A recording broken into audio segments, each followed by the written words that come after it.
Yes, bwana mambo vipi? Naitwa Sharukano wa Vingunguti.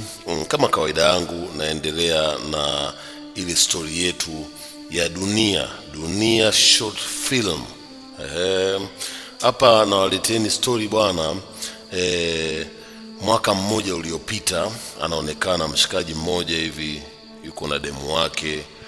Mshikaji anaitwa Domi na demu wake anaitwa Snapo. Anaitwa Snapo ni kwa sababu ni mtu ambaye anapenda sana kujipiga selfie za Snapchat. Kwa hiyo kwa kifupi anamuita Miss Snapo. Sasa wakiwa katika malavidavi yao, Miss Snapo anaonekana akiwa ana furaha sana ya kuwa na mpenzi wake karibu. Na pia Domi anaonekana pia akiwa na furaha ya dhati kabisa. Yani kwa kifupi wote wawili wamekubaliana kuwa pamoja. Unajua raha ya mapenzi inatakiwa pande zote mbili muwe mmekubaliana. Na kama itatokea labda upande mmoja hauko sawa, basi hayo mahusiano hayawezi kudumu wala hayawezi kufika kokote. Basi anaonekana Domi anapiga story na mpenzi wake wakiwa na furaha kabisa. Na mkiwa katika hatua hii, binadamu yoyote yule wanasahau kama kesho na kesho kutwa mtakuja kuwa maadui, kesho na kesho kutwa mtakuja mtaachana. Vyote hivyo vinasahaulika. Tunaendelea kuangalia yale madavidavi yanayoendelea pale, na zile raha ambazo wanapeana pale. Mtoto amejiachia na mtu wake, na jamaa amejiachia na demu wake. Kama kawaida anachezea lips, wanasema lips denda. Kisikia bwana mtoto na lips denda zenyewe ndo zinakuaga kama hivyo. Anachezea udevu kidogo, na mtoto wa kike na yuko kifuani kwa ajili ya mahaba. Yani yuko katika kumridhisha mpenzi wake. Unajua mkishapendana lazima pande zote mbili mridhishane. Kwa hiyo wakiwa wenyewe katika furaha yao wanaendelea na furaha zao. Tuangalie kidogo, tuangalie video, nisiongee sana.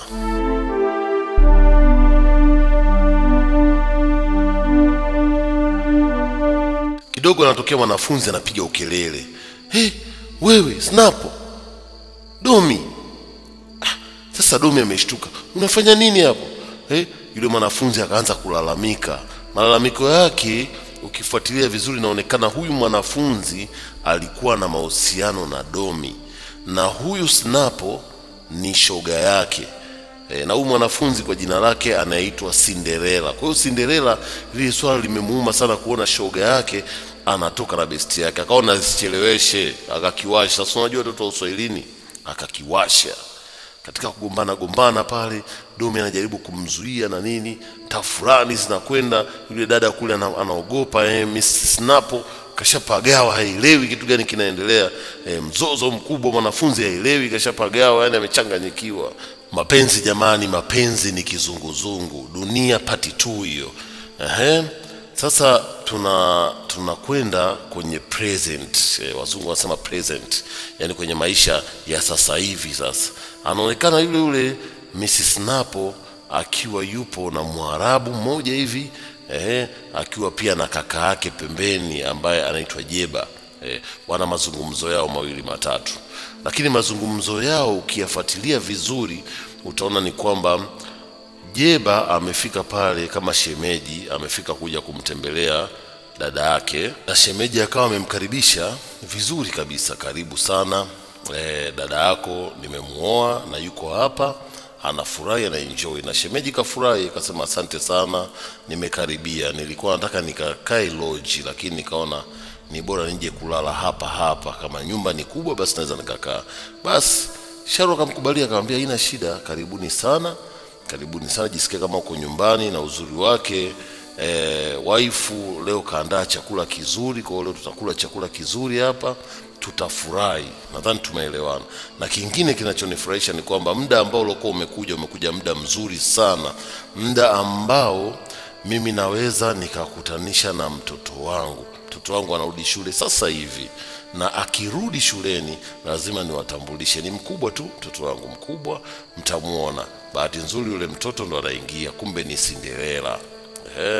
Cinderella kafika pale, baba shikamoo, salimia. Baba akaitikia marahaba, ujambo. Baba mtu akaanza kumtambulisha Cinderella. Haya shemeji, unavyomuona huyu mtoto wangu, mke wangu, unavyomuona huyu ni mwanangu, na mtoto wangu huyu ni shemeji yangu, na huyu hapa ni mke wangu. Nadhani ili jambo nimekwambia kama ni surprise, sikuwahi kukwambia, lakini ukweli ni kwamba huyu ni mke wangu na nimemuoa ndoa ya bomani, na tumeoana hivi asubuhi hii. Kwa hiyo mpaka saizi jioni unakuja, unafika hapa unakuta huyu tayari ni mama yako. Na nimeoa, unajua ni kwa sababu gani nimeoa? Kwa sababu nimekaa muda mrefu bila mke. Tokea mama yako alipofariki mimi nilikuwa mpweke sana mundani. Wewe unaondoka unakwenda shule, lakini mimi nabaki hapa nikiwa mpweke. Ila sasa hivi sitokuwa mpweke tena, niko na mke wangu, niko na rafiki yako. Ni msichana umri kama wa kwako. Mara ule msichana akasonya moja kwa moja akaingia zake ndani. Baba mtu akashtuka, akaona mbona hii sio kawaida. Lakini akaambia, usijali shemeji, unajua hao watoto wa kike wana tabia moja, wakishagombana na rafiki zao huko mtaani au wakishagombana na walimu huko shuleni, hasira zao huwa anazileta nyumbani, na huyu ndio tabia yake. Mke akajibu, mume wangu usijali, atatuzoea taratibu. Basi wakawa na furaha, wanaonyesha akiwa na furaha kabisa katika mahusiano yao. Basi tunakuja siku nyingine jioni, inaonekana mke wa Mwarabu anazungumza na Cinderella. Mke wa Mwarabu anamwambia, bwana besti, mimi nilikuwa naomba unisamehe, yale mambo ambayo yalikuwa yamepita tuyaache, tugange yajayo. Lakini anaonekana Cinderella ana hasira naye sana, akamwambia, mimi siwezi kukusamehe kwa sababu wewe kitu ambacho ulichonifanyia mimi ni kunivunjia maisha yangu na kuniharibia maisha yangu. Mimi ule mwanaume alikuwa ni mtu wangu, napendana naye, na wewe umeenda umetoka naye na bado hujaridhika, unakwenda unatoka na baba yangu mzazi. Yule mwanamke akamjibu, ambaye anaitwa Snapo, kipindi hicho anaitwa Snapo, lakini sasa ameshakuwa mke wa mtu, nadhani anajiita jina lake halisi. Ikabidi amueleze ukweli, mimi binafsi sikuwa tayari kuolewa na baba yako, lakini nikiangalia hali halisi maisha yangu ni magumu na mimi nilishindwa kusoma. Kwa hiyo nikaona sina njia nyingine, ni bora kukubali kuishi na baba yako. Kwa hiyo kama umekubali kuishi na baba yangu, ndio ufanye unachotaka wewe. Wewe unanipa hela ya shule kama nani? Mimi nitapewa pesa na baba yangu hela ya shule. Naomba acha kunifuatilia. Basi ule denti anaonekana ana hasira sana na huyu besti wake. Akamwambia, acha kunifuatilia maisha yangu na acha kumfuatilia mzee wangu. Na mimi wewe sio mama yangu mimi alishakufa. Akampiga kikumbo, akaondoka zake. Basi yule msichana pale anaonekana na masikitiko yake mdogo anatoka zake. Hii ndio dunia wanasema. Basi tukija upande wa pili huku, anaonekana Domi anatembea njiani, movement zake, na kidogo mara anatokea Cinderella. Ni watu ambao walikuwa na mahusiano, leo anakutana njiani. Ile mwanamke anainua macho yake, anamuona Domi. Bora nilivyokuona. Yaani wewe mwanaume ni mshenzi na ni mbwa. Wewe tokea tulivyogombana kipindi kile, hata kusema unitafute, uniulize, au kunitafuta uniombe msamaha, umeshindwa kabisa. Kwa hiyo umeonyesha ni jinsi gani huna mapenzi na mimi. Domi akamwambia, mimi ni mtoto wa kiume, nitabembeleza mpaka lini? Niwe nakaa na kubembeleza wewe tu, manake wanawake wamekwisha ama vipi? Mimi binafsi niliumia sana, lakini sikutaka kuonyesha madhaifu yangu. Mimi sio dhaifu kiasi hiko. Nakupenda, lakini siwezi kunyanyasika hivyo unavyotaka wewe uninyanyase, kwa sababu lile swala lilikuwa haina haja wewe kugombana vile mpaka kutaka kupigana. Ilikuwa ni swala la kukaa mimi na wewe tuzungumze. Basi nini kinakufanya upigane? Ina maana wewe ulichokifanya kile ulikiona kilikuwa sawa. Cinderella anamuuliza. Naambia, kwanza mimi sikufanya chochote na yule, sikuwa na mahusiano naye. Hapana, unaongea uongo. Yule ulikuwa na mahusiano naye, na ndio baada mlikuwa mmekumbatiana na mlikuwa mnafanya mambo yenu. Yule akamwambia, sawa, haina shida, sawa, nilikuwa na mahusiano naye, lakini sikuwa na mahusiano naye kihivyo kama ulivyokuwa nafikiria. Sikuwa nimempenda, na ndio maana mpaka sasa hivi ninapozungumza naye siko naye katika mahusiano. lakini ningekuwa na wewe nadhani mpaka leo tungekuwa tuna mahusiano. Cinderella akaanza kucheka, eti tungekuwa na mahusiano. Yaani wewe mjinga kweli. Hasa kwa taarifa yako nakupa taarifa. Sawa Baba ndio kamuoa yule mwanamke wako. Mzee wangu mimi amemuoa mwanamke wako. Kwa taarifa yako hiyo ndo nakupa taarifa. Kaambia sawa, haina shida. Mimi sikuwa nimempenda yule mwanamke. Kama amemuoa haina shida. Lakini kumbuka yule mimi aliniibia. Na kama akaniibia mimi asije akamuibia mzee wako. Yule mwanamke akashtuka. Ina maana yule mwanamke ni mwizi? Ambaye basi twende kwa sababu mimi na baba tumeondoka katika ile nyumba na tumemwacha peke yake. Anambia twende. Kwa sababu tukiendelea kukaa hapa manake mzee wako ataibiwa. Tukija upande wa pili huku mzee anaonekana analia sana.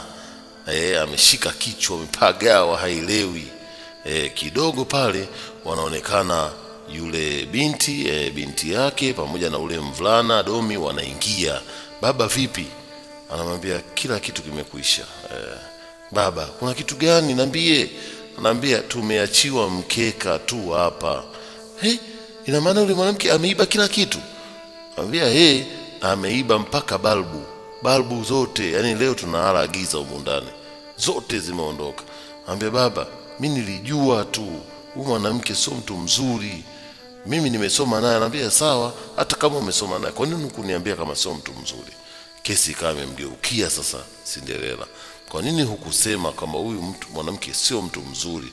Mimi ametuibia na kila kitu ameiba. Ameiba mpaka picha za mama yako marehemu. Ameiba mpaka picha. Ameiba kila kitu. Yule mtu tabia zake. Mimi ninavyokuambia baba, mimi nilikuwa na mahusiano na huyu bwana wangu. Yule alimuiba mpaka huyu bwana wangu.